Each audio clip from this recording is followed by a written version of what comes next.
In 1848, as President James K. Polk's first term was coming to a close, he announced that he had no intention of running for a second term, despite still having the support of the Democratic Party. In fact, he couldn't leave the White House fast enough. According to the White House Historical Association, Polk wrote in his diary that he felt exceedingly relieved to rid himself of the duties associated with being president. So he had every intention of ending his term at noon on March 4, 1849, Inauguration Day, and not a moment later.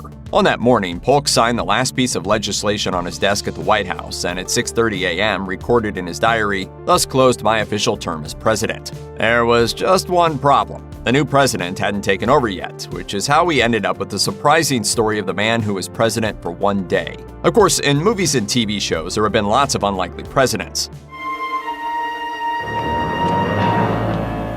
Oh, God.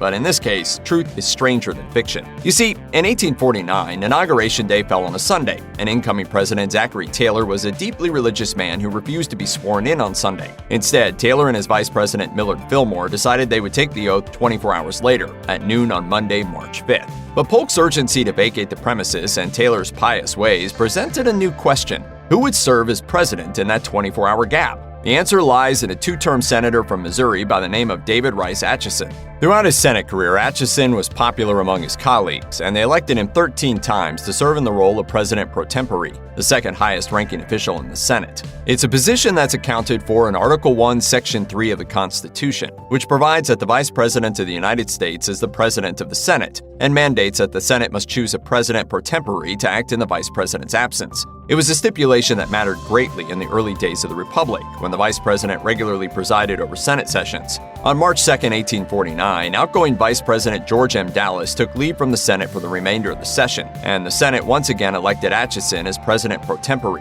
That designation allowed Atchison to make the case that he was president for a day just 2 days later in order to avoid an interregnum, a period where there is no acting government at all. Atchison told the Plattsburgh Lever, "It was plain that there is either an interregnum or I was the President of the United States, being chairman of the Senate. A great many such questions are liable to arise under our form of government." He added, however, that he, quote, "made no pretense to the office." That might not have been strictly true, however. By some press accounts, Atchison took the role so seriously that according to Senate history, he sent to the White House for the seal of the great office and signed 1 or 2 official papers as president. Some of Atchison's Democratic colleagues reportedly even made the playful suggestion that he could call upon the Army to prevent Taylor, a Whig Party member, from taking office the next day. Some scholars argue that Atchison wasn't really president and the nation was actually without one for 24 hours. Either way, for the most part, Atchison didn't take his one-day presidency on a technicality all that seriously. He noted that he was never sworn in as president and later wrote, "I never for a moment acted as president of the U.S." He did, however, like to joke that his time in office provided the nation with, quote, "the honestest administration this country ever had."